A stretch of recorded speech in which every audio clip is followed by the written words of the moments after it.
Welcome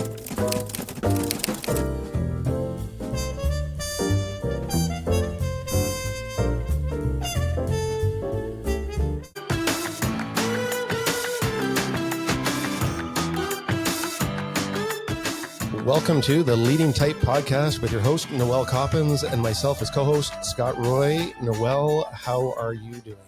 I am doing so good. Yes. I was really excited about today. Yes. Yeah.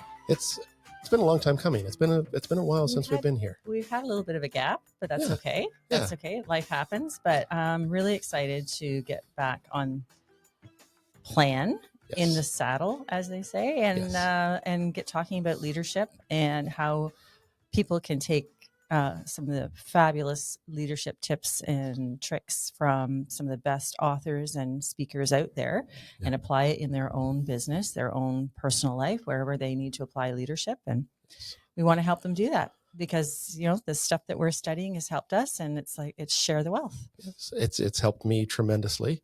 And this one's a really cool one because when we talked before, I said, this one stuck with me. Yes. Yeah. This one's really cool. It's fun when we were going through kind of where we wanted to begin, and I wanted to begin at the beginning, if you will, which was the power of nice and the power of small, because they were so formative for me personally on my leadership journey and for our company. But this ranks right up there. So Creating Magic by Lee Cockrell, who ran Disney, basically 10 years, had a oversight of 40,000 employees. 40,000. He was the vice president of operations, executive vice president of operations. So basically almost everything under his purview, if you can imagine. And he's the most humble guy. And with no college education, purportedly, kind of worked his way through the ranks through Hilton and Marriott and through food and service beverage management, and landed this incredible position at Disney through the 90s. And he's such a wealth of wisdom. And I love his style of writing and speaking, and that the things that he's open and shares. He's so authentic. And you'll find that with all the leadership powerhouses, what I find is they're incredibly authentic, human, humble, willing to share their failures and their successes. And there's just this raft of wisdom that they come to the table with for us. And I just love it. And so this is one of my favorite books. And what I want to pull from it is just some of the tidbits that really meant a lot to me, and I'm hoping will mean a lot to others, whether, again, it's in their real estate sales business, whether it's in their entrepreneurship, their small business efforts, whether it's leading at their church or leading at school, wherever leadership falls as a mantle on our audience. I'm hoping that some of these things from this great mastermind will land and be really super helpful, something that you have great takeaways. So that's what we're about today. Yeah, because leadership we all think leadership as being a CEO, as and someone who's maybe more entrepreneurial, would start their own business. But he gets into leadership not necessarily being someone who's at the top of the corporation, the top of the food chain. No, he defines leadership beautifully because he, again, comes at it from this wonderful, humble standpoint that where you lead from are your frontline workers. Where you lead from is the people you surround yourself with. Where you lead from are the brighter, smarter, more qualified people that you hire underneath you. And so he really kind of flips leadership, or our concept of leadership, that is always this, title, and leadership shouldn't really have a title. Because a true leader doesn't actually need those letters on the door. True leader operates from a place of elevating others. And so, for him, everything does come from a leadership first standpoint. So what I really enjoy is this flipping of the narrative of that the customer comes first. Yes. Because actually, in the Disney way, the customer, even though you feel like you are first when you're there, that experience. It's not that. Leadership comes first. Leadership and building the leaders that are reporting to you, your direct reports, or just, your staff, the people under you, building that leadership, building that culture will eventually, if you do all that right, it will eventually lead to the customer having the best experience, and the customer is then king, as it should be. But it has to begin with great leadership. And if you think about it, it makes all the sense in the world, because just not knowing a path, not having a structure, not having the best people in their informed areas that they service best, not having any of that, just having kind of like chaos, will never work for a customer. It will never provide the customer with what they want. Yeah. So the customer is first at the end of the list that has all of the systems in place to serve that customer to the highest degree. Yeah, and I think we experience that on a smaller level. If you go retail or you go somewhere and you speak to someone in the organization at the front door, yes, and that person's response is different than the person halfway through, or doesn't know what's going on. And I've experienced that most recently at one of our local retail outlets here, where the lady at the front said, "Yep, no problem. We can do that. Just go down there and ask these people to help you out." I went down there. I didn't walk more than 100 feet, got there, talked to the people, and they're like, "Yeah, we don't do that." Like, what a disconnect.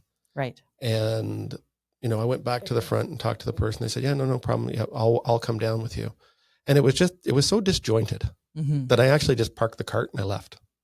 Right. And so, that's a problem not with the frontline employees. That's a problem with the culture, and a problem with the trickle down of power, and who feels empowered and who doesn't in that environment, in that business. So his idea is you empower and you take notes, and you have this feeling amongst all your employees, from high level to low level, frontline right through to the executive suite. You make sure that everyone knows they have a voice, and that they can and should be heard. Their opinion counts. And, you'll learn more from I know this in our business. Yeah.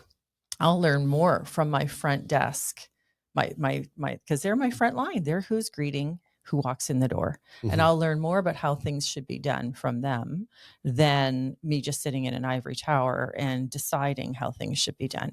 So he was so aware of having everybody plug in and feel valued, and sustain that culture within the 40,000 employees that he oversaw, which is like an incredible amount. There's no way he could do that without all the right people on the bus in the right seat. Yeah. Right.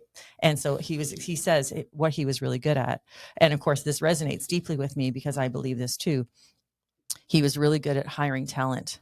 And that's what I pride ourselves on at our company, is not that Dave and I are the sharpest knives in the drawer, far from it, but I'm very good at hiring a sharp knife. Yeah. Right? Spotting the sharp knife and hiring, they say always hire people that are smarter than yourselves. Sharpening the dull knife? I don't know. Maybe. But, well, I mean, because, when we talk about these things, a lot of it comes back to my experience, right? Because we're sitting here, we're talking about these points, but these resonate with me because, where I came from, what I did in past careers, my experiences with various companies and major corporations too, not just, a small mom and pop shop. We had one company that was worldwide. We talked to offices in Singapore and Hong Kong and all over the world. So you had different work ethics, but I was never really taught properly, or I was never really guided properly. Right. So that's the way I just always thought the culture was. Right. The culture was, you got to go talk to your manager. Manager, gives you heck for not, doing the right thing, and off you go and try not to make that mistake again. And that was always my culture of it. Yeah. And becoming, in essence, self-employed, and the careers that we're in, it is very empowering. It is. And it's recognizing a few like core principles that just don't change, across any industry. And one is, of course, that what really drives success is extraordinary service. Yes. And can you beat Disney in that field? It would be very, very difficult. Yeah. And don't think so. yeah. And, he recognized always that their number one competitor, and I think, we can all take this in as a little thing to file away and remember, is his number one competitor was the reputation of Disney. That's what they fought every day. It wasn't another park or amusement or vacation destination or anything like that. What their number one competitor was a reputation they already held. To keep that, to keep improving that, and to not have any, backsliding from that, and that's kind of how we all need to be. Something that he mentions in the book that I just love is manage like a mother. Yeah. And you can't relate to this, but I can. No. Although you're married and your wife can manage like a mother. But the true work of a business leader is to help others be the best they can be. And that is a mom, right? There's nobody that will sacrifice like a mother for no thanks whatsoever, for no, ulterior benefits or anything like that. We all need to manage and lead more like a mom, because she does it from this really selfless place of just wanting simply to improve the lives of others and to also empower her children to be their very best and have their full, beautiful life. And if we take that mentality and apply it to our businesses, we will all manage like mothers. And I just think that's pretty profound to me. It is. That's probably one of the most underrated. It is. Well, a mom doesn't expect to be served, right? Like good. No. And so good leaders don't expect to be served. Good leaders don't expect thanks. They don't expect accolades. They share all that. They're humble. They're the first to put the spotlight on their people, right? Yeah. And that gives them the greatest feelings of fulfillment, is kind of look what I raised. And I know I have that every day at my company, because when my agents do well, especially one that's come in that's been young, and I've been able to foster and really mentor that person, and I see how well they're doing, the sense of satisfaction is far greater having poured into that person than it would be just my own success, right? So it's that managing as a mom. Yeah. Yeah. I could take that from, I look at what you've created, and I've looked at where I came from and what they created. And they were very much about them. Right. This is what you should be doing. This is what's going to put our company, out there. And I always felt like it was them. All about them. That was getting the accolades. It was them. You had to verify with them. You had to go and check with them, check with your manager first, and then go. And it was always a chain of command. And that's a really stagnating environment. And unfortunately, so much business culture is that way. It's stifling for any creativity and for any empowerment. And you end up with employees and not stakeholders, not people who feel really invested, and you lose good people when that happens, right? I think that's a really good point you made. Stakeholders versus employees. Yeah. It's a really cool thought process, because I bet you if you went to somebody and you said, are you proud to be an employee here, or are you proud to be a stakeholder here? Because a stakeholder means that you've had some level say of a voice, of influence, or whatever it is, to get that company to an elevated status. And when you're talking about companies that are in elevated status, like you said, you don't beat Disney. You don't beat Disney. Because people travel from around the world to go there. Like that is, I still remember going to Disney as a kid.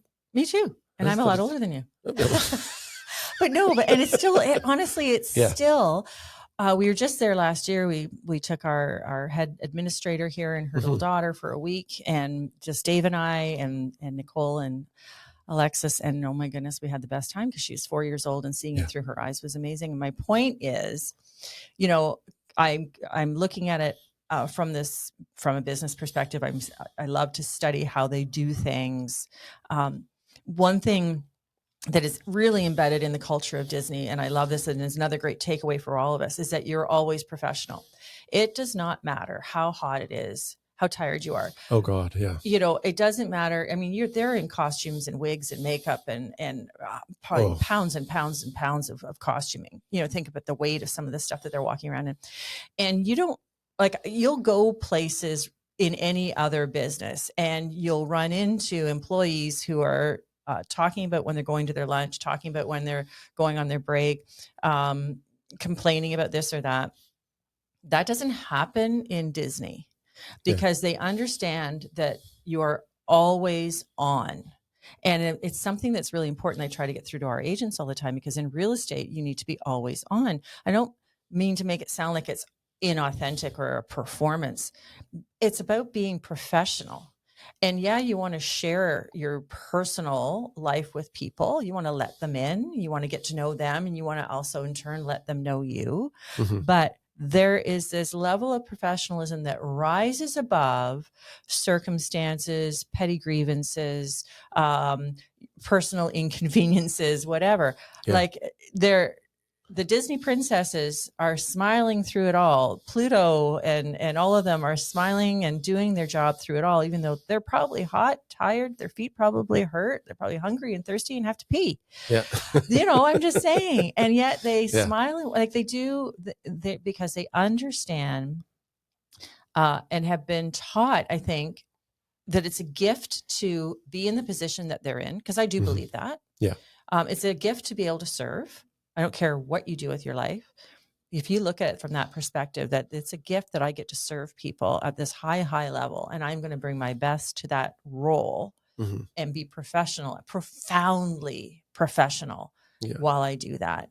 And, there's not enough of that in our culture, because all you have to do is look at Instagram and Facebook and go, oh my word, where's the professionalism in such and such industry, or especially our industry? I mean, my goodness, Yeah, there's a myriad of levels of professionalism, and I won't go down that road. We don't need to, but unprofessionalism. There's a that whole happens as well. Yeah, it's a whole big gap between being personal with people and letting them into your life and being private. Mm-hmm. And there's no room for the private, but there's lots of room for being personal.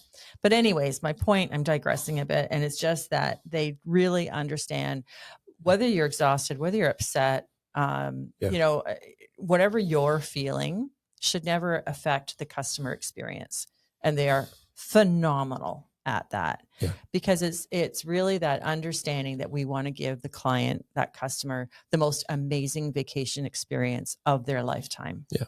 And everyone is all in on that at Disney, from the guy who sweeps the garbage up and the greeter at the gate, right through to, the princesses and the people, running the rides and in character and all that stuff. Like, they get it. And it's something we can apply to our businesses, whatever they may be.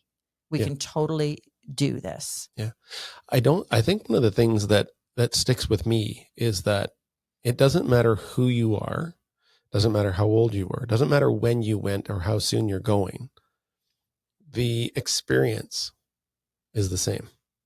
Yeah. Yeah. It's outstanding. It's hard to have people take away different, experiences. Mm-hmm. And I'm talking like overall, and like we've gone to places, we've done things, we've gone to dinner, and you read the reviews occasionally, which I've kind of stopped doing because it's frustrating. Because it does seem, again, even in a review process, that it's a petty grievance. Often. Yeah. I agree. It's a petty grievance. It's not, you're not looking at the big picture. Mm-hmm. It was the woe is me. How could you do that to me?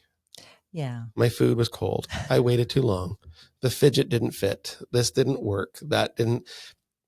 But when you're looking at it, and I always come back to the fact that we like to cruise, and we've gone a couple times, and I won't go too far down this road, but you'll read the reviews and people have things to complain about. Mm-hmm. And I'm like, okay, I get that. I get that it wasn't perfect. I get that. But you got to take into perspective. 4,000 people on a ship. 4,000 people. It weighs 235,000 tons. It's floating through the ocean. It's taking you to 7 different destinations, and you are being served food, drinks, swimming, spa, gym, anything you can imagine, all within 7 days, 8 days, or 9 days on a floating city. Yeah. Right? Like all the other stuff, taken to that big picture. Yes. And it's so true. And I know, we've become this society that everybody really wants to lend their opinion. And we've given everybody a forum for doing that. And I don't object to that. I think, like you say, you have to weed out what is the petty.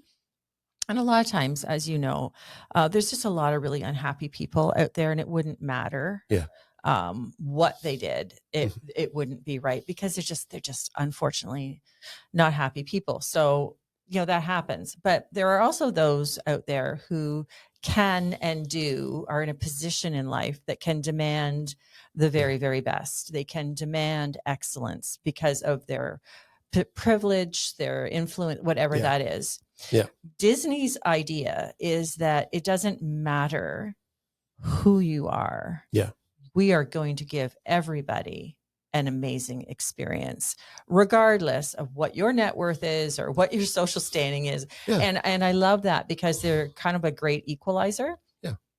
And they've gone about it in such a way that it actually works, because they do treat everyone really fairly. Yeah. And in the fact that everybody gets an incredible experience. And that goes back to, again, being tuned in and listening to what people's needs and wants are. That's what everybody wants. Everybody wants good communication. They want clear, concise communication, and they want to know that they're heard. A lot of complaints in life and in business, and I'm sure that Disney fields every day. The act of them being given a platform in order to complain really serves the need of that person. They just needed to be heard. Yeah. And then they're okay. They've got it.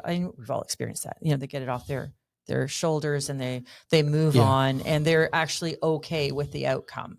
Yeah. And it's not as egregious once you've been heard as it was when nobody's hearing you. Yes. Nobody's talking to me. Nobody's responding to me. Yeah. You're in the middle of somewhere all by yourself going, why won't someone at least listen to me? Respond. Respond or something. Yeah. I've got a complaint here. Yeah. Right. And I think that's the big difference, because in our industry, and I've experienced it, 100%. if you address it head on, immediately, and you address it in person with care. Yes. Right. And don't try and talk over somebody. Don't try and play it down. Don't try and take it to your level or to your, okay, what is the problem? What is the issue? What's really at play here? Yeah. Is this shut up and listen, right? Yeah. And then once that's done, that I'll never work with you again. I'm never coming back here again. I'm never eating at your establishment goes away and turns into, actually, I will come back here because I was hurt. Right. Or because it was done or it was addressed.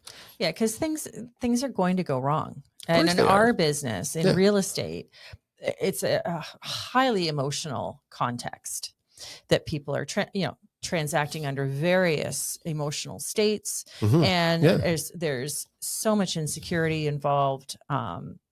Anyways, it's a great arena for problems. And it's how you address that problem. And it's recognizing that other person, 9 times out of 10, they just need to be heard. Yeah. And, that's why in person is always best. Yeah. Let them talk it out. Let them get angry. Let them, whatever it is that they need to get off their shoulders, let it happen. And then reiterate. So this is what I'm hearing you say. Yeah. Do I have it right? And be calm. Not inflammatory. I think that's the hard part. For a lot so of people have to understand. I think everybody needs to understand, and it is hard, absolutely. But it's not personal to you. It's personal to them, but it shouldn't be personal to you. Yeah, it should be. It should be something regarding maybe how things were done, or the outcome of such, but it shouldn't hurt you personally. You should be able to rise above because you're a business professional and look at the problem, the dilemma, whatever it is, and see how fixable this is, and respond immediately if it is. But that reiteration is often key. So they know that you heard what they said. Right. And he talks about that in the book too. So it's kind of funny that we're talking about that because I mean, this is the fact. When you deal with a lot of people, you're going to get a lot of the same things happening in whatever service industry that you manage or look after, or whatever you provide as your skill, as your business. People are people. It's pretty neat, but they are. People are people. We're going to run into the same things, which is why the study of leadership is so important, because we are all leading. We are all leading every day. And we're leading ourselves first and then others second. And I think that's one of those things that I hear now that I am an entrepreneur. I am self-employed. I do work for myself. It's that kind of, you've mentioned it before, the Me Inc. Incorporated, which is really relevant, because when I talk to people who run businesses, run their own businesses and operate within businesses, they say the toughest component of running that business are people. Right? Staff, people, customers, clients, but it doesn't matter what industry you're in. It's not the making of the widget, right? It's people and managing a variety of personality types. Right. Like we have a company up where we live and they maintain trees, right? And you wouldn't think that's an overly challenging business. But when you sit down, you talk to the owner and his wife, and super nice people, and, you know, they've got the best equipment. It's always clean. It's, you know, it shows up, they show up on time, and everything is great. And they do a perfect job. Sorry, maybe not perfect job, but they do a great job. They do their best job. 99% of the time, they do a really good job. Right? And you talk to them and you think, wow, life is good. Everything's great. Like and they're like, no, it's not. And at the core of it again is people. Yeah, they're such a pain. But whether it's an employee, you know, and I heard the story recently. I said, can you guys come out next week? And he goes, I'd love to, but I forgot that one of our staff was taking a week off. And I'm like, well, okay, that's fine. Okay, that's great. And his response was, it was really funny. He goes, I just can't see it being like that important a vacation to take off in the middle of the summer. And I said, well, why is that? I mean, everybody goes on vacation. You have to take your time off. Right. And he goes, he's going to an Elvis impersonator concert or impression thing. And I'm like, oh, okay. But see how quick we are to judge, right? Yeah. Because that might be the most important thing in the world to that guy. Exactly. Right? For us, we're like, what? What? People still do this? But, that was my reaction. Right. But it's like, it's so interesting. So something I want to share with you that. Okay. All right. This is huge. He says, leadership is more than a role. It's a responsibility. And I really, take that in, right? It's a responsibility. Being a leader means doing what has to be done, when it has to be done, the way it should be done, whether you like it or not, and whether they like it or not. That's interesting. I know. It means making the right thing happen to bring about the best in others. And So say that again. I know. Say that again. It's more than a role. It's a responsibility. Being a leader means doing what has to be done, when it has to be done, in the way that it should be done. So we're not talking a Band-Aid here, right? No. The way that it should be done. We're not skating through. We're not phoning it in. Yeah. Whether you like it or not, you're the person who has to do it, and whether they like it or not, people on the receiving end. Because if it's the right thing that has to be done, then it's the right thing that has to be done. Yeah. And you can't really argue with the success of that. No. Again, because you're back to talking about Disney. Exactly. So I just think it's, profound. So he has 10 common sense, and this is the basis of the book, 10 common sense leadership strategies. So I just want to run through them a little bit. So number one, remembering that everybody is important. Everybody counts. They are a company of inclusion, and it's absolutely beautiful. Now, they have parameters. I mean, for years, I remember hearing, there was no visible tattoos. There was, they had a lot of, but I think that some of that stuff culturally has opened up because it's become more mainstream. Don't quote me on that. But they have this position of inclusivity that you don't judge. They have their restrictions on you as a cast member, but as far as the serving the public go, inclusivity is everything. And I think that's beautiful. Yeah. Being respectful, being patient, being kind, being good, going the extra mile, all that stuff. It's all part of it. He talks about RAVE, and RAVE is a little acronym for respect, appreciation, and value.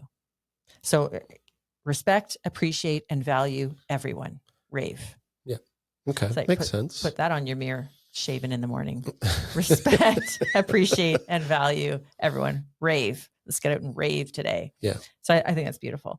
Because again, it goes back to the fact that everybody has a deep, intrinsic need to feel special, to be seen, to be heard, to know they have value, that they have a voice, that they have some influence and some power. And we all crave that. And so it's understanding that and making sure that's a deliverable. Yeah. So I think that's great. Talks about behaving the same way with all people. So it's so true that we often compartmentalize our behavior. I am one way at work. I am one way at home with my children. I am one way when I'm with my friends. I'm one way when I'm playing poker. I'm one way. I have to say that. You're a poker player. I'm one way, when, not a good one. when I'm on the racetrack or whatever. There's all these different versions of me. Yeah. And I guess that saying comes from, I want to get to a point where I can turn it off for 5 minutes and relax. Yeah. But yeah. But if you're the same. But the point is to be the authentic self no matter what. Yeah. Right? Yeah. Like, I know you're going to ramp up the adrenaline if you're on the racetrack or whatever, right? Like, and the competitive spirit when you're, I think everybody does that. They get into I guess what you could call a zone. Yeah. A lot of athletes do it. They get hyper focused on what they need to do. Right. And I think that's why that makes them athletes, because they're focused at a level where they don't hear the other noise. For sure. And I don't want this to take away from that, because that's definitely, and that's a gift, I believe, too, that's why certain people can perform at these super high levels. But what he's saying is, it's so important to be your authentic self all the time. Yeah. You don't you don't use your business voice. Well, hello, how are you today? Yeah. Whatever that is, FM radio voice there. Well, that was good. And then I was like, and then, talk differently. You know what I mean? Like dropping the F-bombs all the time. Not that I'm saying now you need to drop your F-bombs all the time in business. I don't mean it that way, but but it's one of those things that it's so important to be you. And there are small little versions of you within that you, obviously, but it's still, there's so many people that we know, I know in our spheres that our audience knows, where they are such a phony baloney in business, in their realm of work. And then they go out, as soon as they leave the office, and they're a completely different person, or they're such a twit, when they're in the area, like hanging out with certain people, it just becomes such a twit. Yeah. And at home they're different. So it's about, like, figure out who you are and just stay that person. Yeah. And I get that quite often because of my personality. Because you're a twit? You are never a twit. Depends on who you speak to and when. So my experience with that is, I think I have, actually, no, I don't think. I know I have a very much carefree spirit when I do a lot of things. And that carefree spirit kind of comes out as being inner 12-year-old. Not being the mature, very composed person. Yeah. I'm very animated in things I do. I love to talk about stuff, hence the podcast. Yep. I don't take myself too seriously. Which he says you're not supposed to do. You're never supposed to take yourself too seriously. Right. So I mean, you're right I laugh at other people equally as hard as I laugh at myself. Yes. Right. So joking, I take a lot of jokes. I'm at the butt end of ribbing and all that kind of stuff. So, but I can't change that. Because I know that's me. I can't sit down one day and just say, okay, Scott, you're just going to be Mr. Serious, Mr. Professional. Yeah. No, of course this not. is what I'm going to do now. Now I'm going to act like that. This. No. They want the best version of you. Yeah. And the best version of you, let's be honest, is your inner 12-year-old with your silly, goofy laugh. Right. And one of our agents here from 12 years ago now still can't forget the story of me being on tour, showing homes, and driving around our little community, sitting in the back seat with a suit on, eating sour keys. Right. They need to walk into your office. You're pretty authentic about it. You're pretty transparent about the candy jars in there. I'm just saying. But the one guy standing in the corner was looking in the car and he had a puzzled look on his face. He's like, what am I looking at? It's like supposed to be this car full of professionals. There's the guy in the back seat eating sour keys at 11:30 in the morning. It's just being real. It's just being real. And I can't change that. And who would want you to? Right. Who would want you to? Your dentist. Other than that, we're all good. No, I think he probably like that. And I'm paying for that with all the work I've had. And I've probably put most of his family through college and university and pre-med school. I think the idea is not to transform, not to be such, and it's very, so in our business, this is tricky in our business because we are very chameleon-like in our business. Oh God, yeah. We do want to be so relatable that sometimes we lose who we are. Yeah. In those moments of wanting to be relatable to others, that we are very chameleon-like. The idea is to be the best version of yourself all the time, no matter where you are, behind closed doors or out in front on a platform. Yeah. And I love that. Yeah. And he says, take your responsibility, but not yourself seriously. So there is exactly what you said. Yeah. There's a lot of people out there nodding their heads right now going, yep, that's says, him. Be prepared. Okay. Break the mold is like a number 2 spot that he said. Break the mold, reassess your organizational structure on a regular basis. 2 things that he said that were powerful to me is there's 2 risk attitudes that can just sabotage any success. And one is the position of, well, we've never done it that way before. Oh, my God, I've heard that. And if you want to see Noelle's head come off and her shoulders and spin out of control, it is, well, we've never done that way before. Yeah.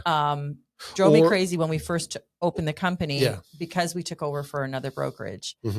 Every idea I presented to the staff at the time was met with that, but that's not how we do things. Well, guess what? We're shaking it up. This is how we're doing things now. Yeah.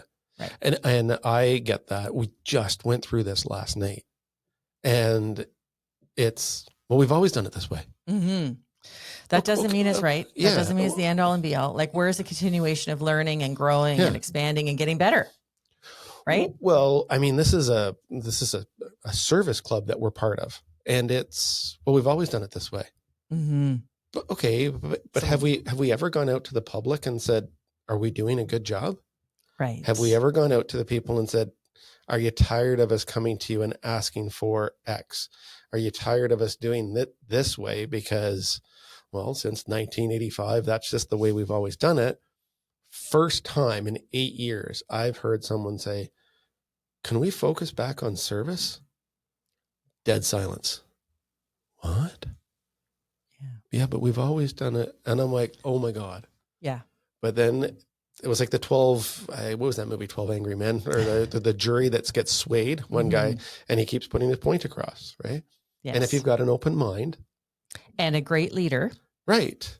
Then you can persuade people to open up their minds to a different way of doing things. But not badger people.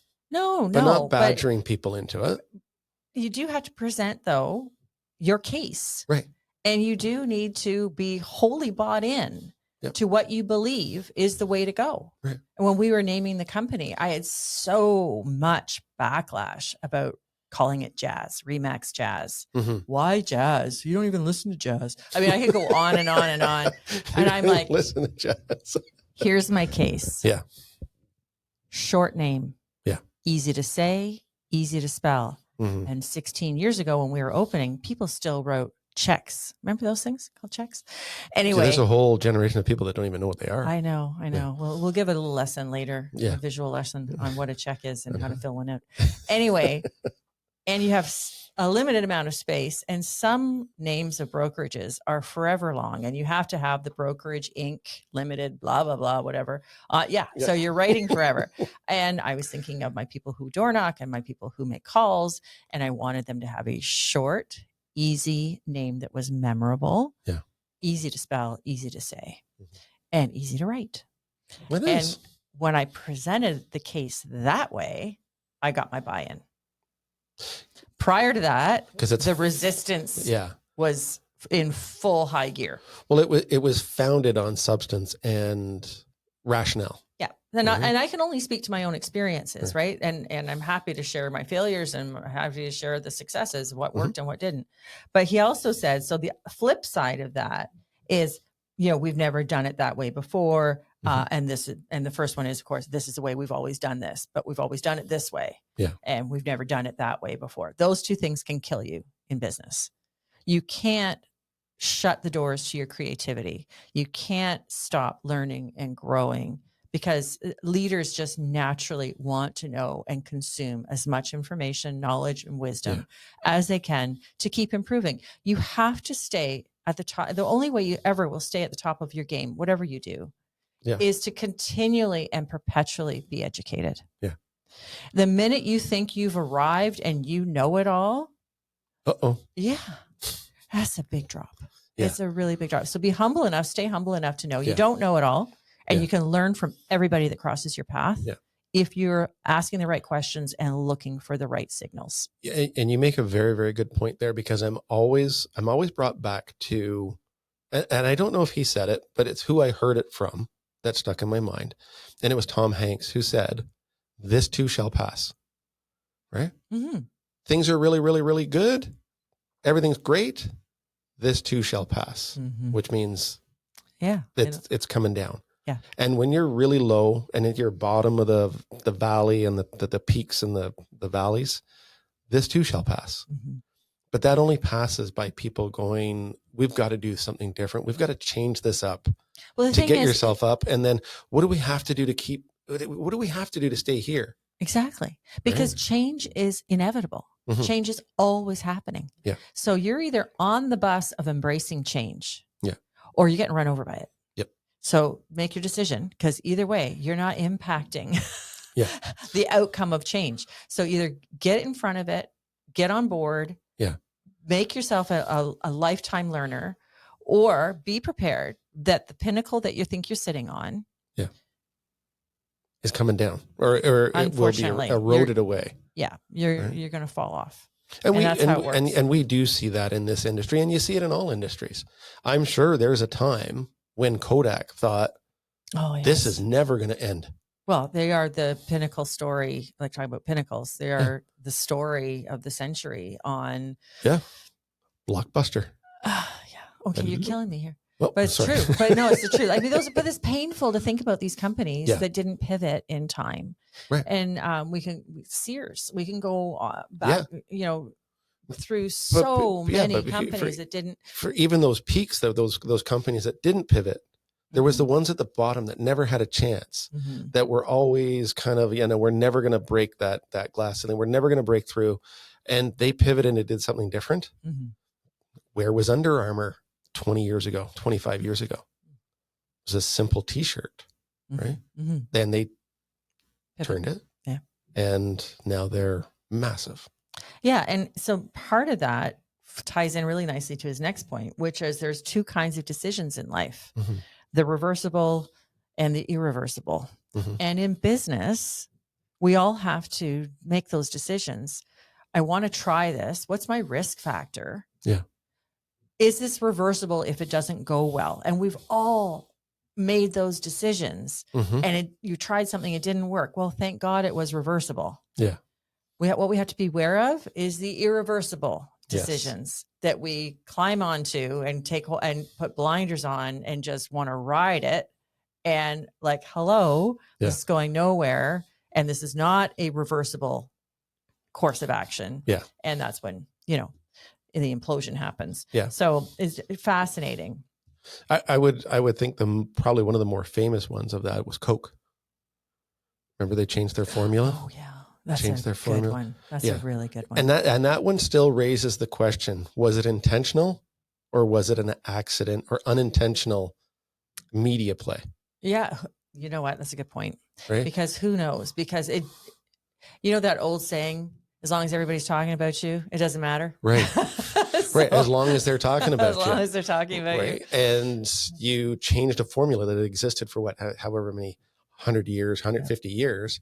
And did they know that it was not going to go well? But now I've got old Coke and I've got new Coke. Right. Classic Coke and all that. Anyways, it's the one that sticks in my mind. In the most recent past, we have lots of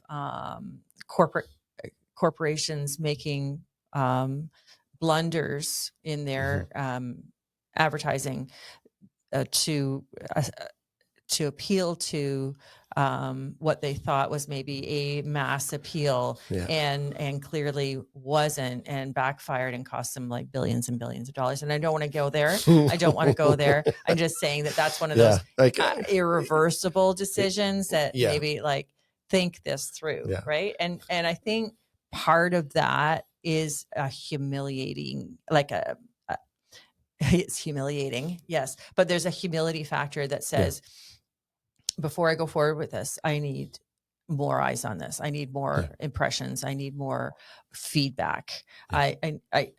I don't know it all. Yeah. So read the room. Right. Number 3, he talks about make your people your brand. And he's all about investing in his people. And I'm sure he didn't know all 40,000 employees clearly, but I bet you he had conversations with every level of his employees on a weekly basis. So he might not have known Scott that worked, at the bakery in the fudge area, but he was talking to somebody. Yeah. He was making sure. Yeah. He was making sure that people were the brand. Yeah. So beyond the Mickey Mouse ears and the beautiful castle and Tinkerbell and all that stuff. Yeah. He made sure, because at the end of the day, it's our interactions that make the experiences. Yeah. Right. If I went to Disney and never had a personal interaction, but did something that was completely virtual, completely, headset, and there was no personal experience whatsoever, person to person. Yeah. It was just this whole virtual experience. It would never be the same experience as the smile on the woman's face as she passes you the biggest snow cone you've ever seen in your life, or whatever that is, right? Yeah. The personal interest that people take and the obvious enjoyment they have out of serving others. And that's the takeaway. That's massive. That is big. That is huge. And he talks about creating magic and training. Of course, the Disney Institute is a place that I would love to go. And I've had friends go there and do their programs. And Lee Cockrell actually has an institute as well. After retiring from Disney, he has a training program that you can take, which I'm sure would be absolutely incredible. And there's others too that are out there that I totally admire because of how these big companies have transformed guest experiences. And so he, and it is all about, it is so much about training yourself and training others, being prepared for every scenario and every eventuality in our business, knowing how to answer every question that's going to come your way. Yeah. So that's being educated, being topical, being present, knowing your marketplace, and not being scripted, but knowing how to respond to people's biggest worries and fears. Yeah. When they're buying a home or selling a home. Yeah. Of course, exceeding expectations, that consists of small, thoughtful, and it goes back to our other books that we've just read. But anyways, those small, thoughtful acts are so much more powerful than the big, grand gesture that everyone's kind of always waiting for. That's not what really is the most impactful for people. It's the small, thoughtful little interactions that we have with people. Yeah. Those little gestures that say, I see you, I care about you. Yeah. And I'm going to do something nice. And I think I see that in my own life, because I think in my own personal life, my own little fiefdom that I live in, I don't have to surprise my wife with a big vacation or a big gift. Or a big... Denise, I hope you're hearing this. No, no, listen. God, I couldn't have got a bigger shovel to start digging that one. I've got a better example for you. I've got the greatest example for you. You do this thing where you make barbecue rubs for your friends and clients. Yes. Okay. It's a small thing. Yeah. Dave and I freaking love it. All my favorite barbecue spices and rubs are courtesy of Scott Roy. Yeah. It's a passion that you have that you share with the people that are close to you and that mean something to you. Yeah. And you get these wonderful little jars that you've made up of like the most aromatic, delicious combinations. Yeah. And it's a thoughtful little something. To me, it's such a incredibly thoughtful gesture that like it's profound. And it's small. Yeah. So meaningful. So heavy in weight. Yeah. Do you know what I mean? So that's my really good example. Not the, the grand gesture of bringing the entire, 30-pound brisket or whatever, and the Traeger to cook it on. No. But I'm talking about those little things. And that's just my really good example for all the barbecuers out there. No. And you're absolutely right. And where I was going with that story with my wife was if I make her a coffee in the morning. Right. And I bring it up to her. Yeah, that's good. Now, there better be a vacation behind that in 6 months. I'm not gonna say that that's not one of those things either. But for her, I know I've known her for that long that all I have to do is make a coffee for her.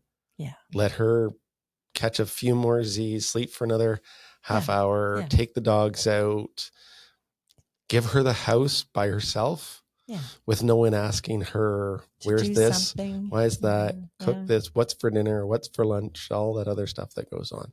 I know. Right? So I get it. It's the thoughtful little things that they just amount to, they're so heavy. So please never discount the thoughtful little things you can do for your clients, for your customers, for your staff, for your boss.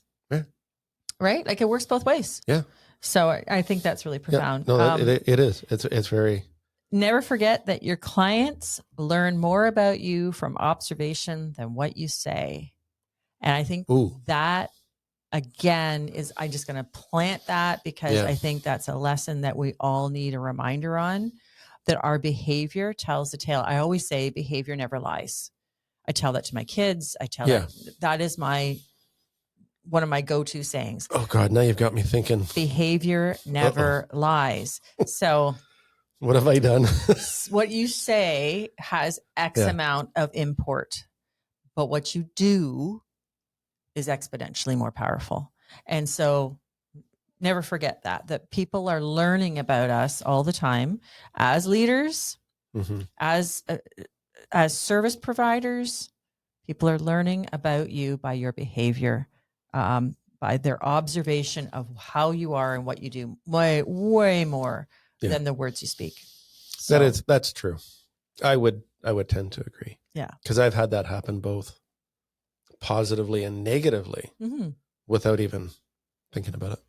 It's true. And like modeling your values every day should just be part of you because of my faith and who I am. My slogan is from, I think it's St. Francis, but don't quote me on it. But one of the great saints said, preach the gospel every day. And some days you may have to use words. Right? That is true. It's true. It is true. And it's the same thing wrapped up in just a different language. but it's the same thing. So what are your values? What do you stand for? Know what you stand for, know what you fall for, know what you cave for, know your strengths and your weaknesses, but know where you draw the line in the sand and stand for that. And you don't have to hit people over the head with it, with all your great language and verbiage. Just walk it out. Right. Let people observe how you live and how you interact and the things that you do, and they'll be pretty clear judge of your character. Yeah. And I would say a lot of it is being honest with yourself too. Right? Like, okay, that was me. Yeah. That was my fault. I'll own that one. Oh, I definitely did that one.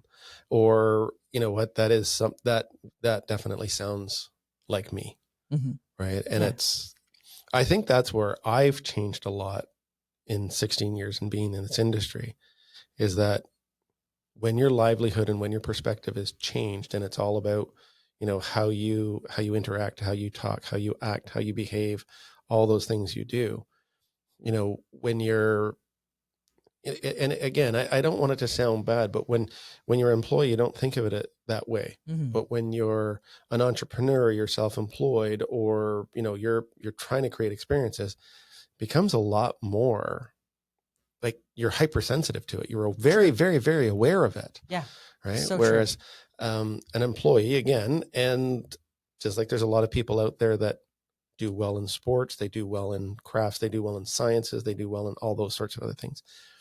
Everybody has their niche, and sometimes people are employees, sometimes people are management, and sometimes people are, like we're talking about, leaders and entrepreneurs. So I think that, you know, anybody that's listening, I think it's relevant across the board. I do too. And like he talks a lot about making sure that the employees all feel a sense of ownership, you know, that stakeholder mentality that, you know, when you can translate that to from your frontline staff right through, you know, you're really creating magic. Right. Yeah, like, it is. It's true. So how many more are there? Cause was it 10 good points? Yeah. Or so number 5 is eliminate hassles. Wherever possible, eliminate, streamline. Processes run the world. You know, friction is something that no buyer or consumer wants to feel. Yeah. So wherever you can soften and streamline a process, make it easier for the customer to enjoy whatever they're doing, get on that. Okay. Number 6 is learn the truth. Learn the truth, be open to the truth. So, okay, you know, don't have your blinders on, and especially you can imagine in Disney with their massive organization, with all the creativity that comes to their plate every day. I'm sure, you know, this idea, that idea, all this stuff. And I'm sure too, in certain large organizations, you can get a whole ton of yes men being around you, just telling you what you want to hear. Right. And so that you're so isolated from the truth that you don't really know what's going on. Yeah. You don't really know, again, what that frontline staff could tell you in a 2-second conversation that you're messing up on, that we're missing the boat on, but you're so insulated from that. So learn the truth, get out and talk to people and do your research, and don't be afraid of hearing the truth. And that's hard for all of us, especially those of us who are in personal sale, like in sales, where it's, you know, basically you are the commodity that people are buying, you know, they're buying your services. That's a hard one, because learning the truth about ourselves and where we need to polish and where we need to just work on our self-development and our character, that can be hard, but we need to do it, because we need to always be looking for the truth. We need to be always speaking the truth, and just being honest, you know, with ourselves, about ourselves, and with others. Yeah. Cause there is that saying, right? If you tell the truth, it's the same every time. It is. If you lie about something, it's hard to keep track of the lies, because you can't lie the same way every time. It's true. Right. It's how our brains work. Yeah. It's fascinating. And I don't know why that stuck with me, but it did.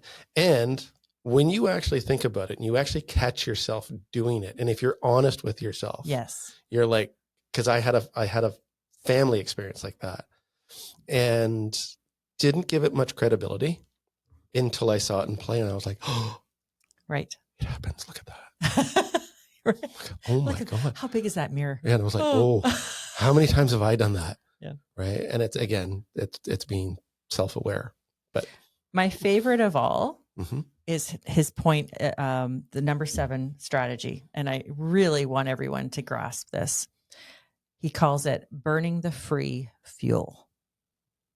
And it's about burning the free fuel. Burn the free fuel. Enthusiasm, excitement, passion, being excited about what you do. That's the free fuel. It doesn't cost anything to create a culture that is happy and invigorated and exciting to be around. And, like the positivity is just snapping. It's just on fire. It doesn't cost anything to create that. It's the free fuel. And when you have that positive environment where people know they can explore ideas and be creative, it's amazing what comes out of that, right? Yeah. And it's amazing how mindset can change the reality of something. So the market can be terrible, but if you've got a great attitude, you're doing everything you need to do, and you're staying upbeat and invigorated about your business instead of doom and gloom and oh, poor me and you know what I mean? Like I do it, so I get everybody does it, but it's being aware, right? Yeah. Being aware, burn the free fuel. And I just held on to that from this book. And actually, when I was going through my notes and reading it again, I was like, oh yeah, burn the free fuel.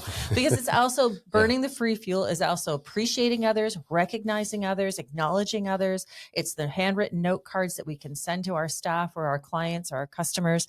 It's all those little niceties that we can do that encourage and inspire others. That's all burning the free fuel. Yeah. It doesn't cost you anything to say thank you. It doesn't cost you anything to acknowledge somebody and their skill set and the great job they did and whatever they did. Yeah. Yeah. Like it's phenomenal stuff. And I have kept that in my heart since reading the book. And I've read the book. And a lot of what you say is actually, it's true. Because it's, because it's not what I'm saying. It's Lee. 8 is staying ahead of the pack. Okay. Again, being voracious in your knowledge, your pursuit of knowledge and your knowledge of your subject knowledge. What you bring to the table, you have to know that there's competition in every field. Your number one competition needs to be yourself, but being aware that you need to stay ahead of the pack. Number 9 is being careful what you say and do. And we've touched on this already, but again, your life is on display. You are under the magnifying glass. And there's an old saying, the more successful you are, the more responsibility you have. And there are more eyeballs that are on you. Yeah. And the more your integrity is questioned, the more your authenticity is questioned. So be aware and be your best version of yourself. Yeah. So be very careful and model personal ownership. Right? Yep. Stay humble because you're never as good as you think you are. It's the truth. It is. It's the truth. It is. Yeah.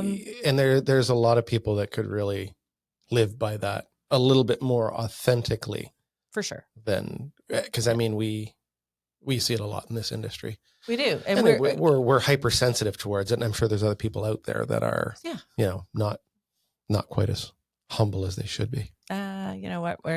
For sure. It's our business. It's so ego driven. And there's so many insecurities in our business. And it's the nature of being a self-employed salesperson that isn't selling anything but their own skill set. It's that nature. Yeah. That there's so much ego involved. But, we have to know that, as long as we're on the path to improvement for ourselves first. Yeah. And, the more humble we are and more fixated on our own improvement, the less we notice what other people are doing. Yeah. And the last one is developing character. And again, we've touched on that, but leadership is a matter of how to be, not how to do. Right? Leadership, that's a good point. Yeah, leadership. That's a really good point. It's not, it's not something that is about your output. It's very much more about intrinsically who you are and how you treat others and how you lift others. And again, I go back to, we are all leading.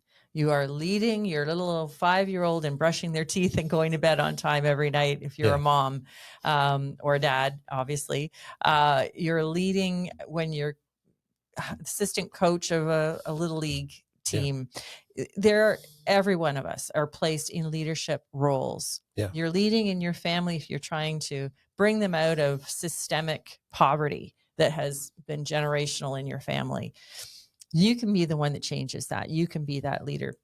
And there's so many stories of those wonderful people that rise, and they bring their entire family as they rise. They bring an entire people group, an entire community. So choose this day to be a leader and create some magic. Very profound, because I know from my experience in working with you and working with the people that are here, it has had a major impact on not only my personal life, but my business life.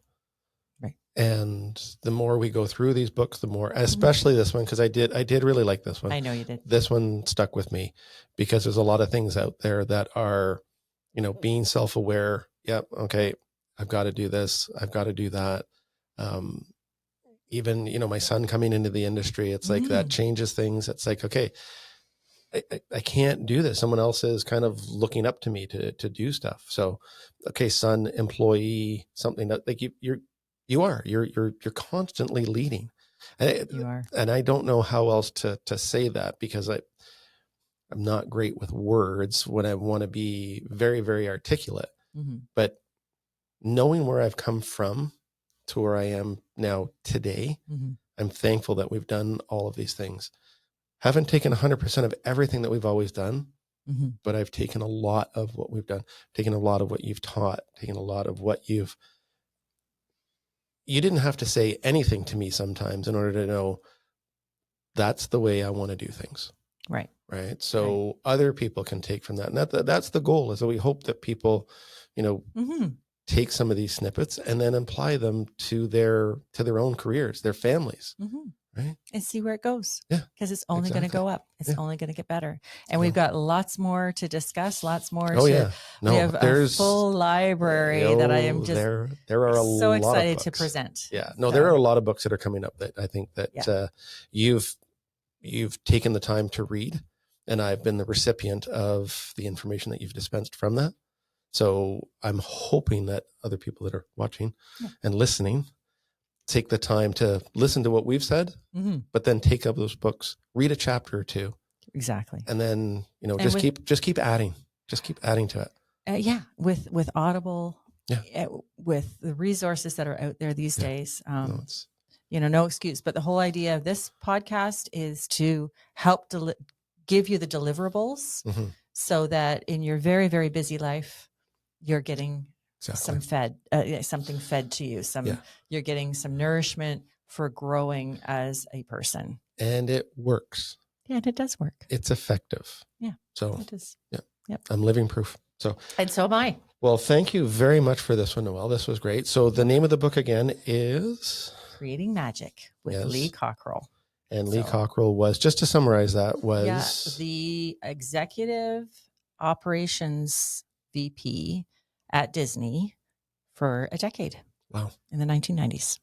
It's a pretty impressive title. I think so. That's a pretty impressive title. Yep. So if anybody's got credibility on that. Oh my goodness. And such a great writer. It's such a great book to digest and take notes on. So I encourage everyone. Well, thank you. Thank you very much for your time, for tuning into the Leading Type. Now, do we have the email set up yet, or where can people reach out, or just leave us a comment? Sure. Leave us a comment. Leave us a comment, share, like. Yep. And then we'll continue on. But thank you for your time. This was great. I really appreciate it. Thank you, everybody. Thank you.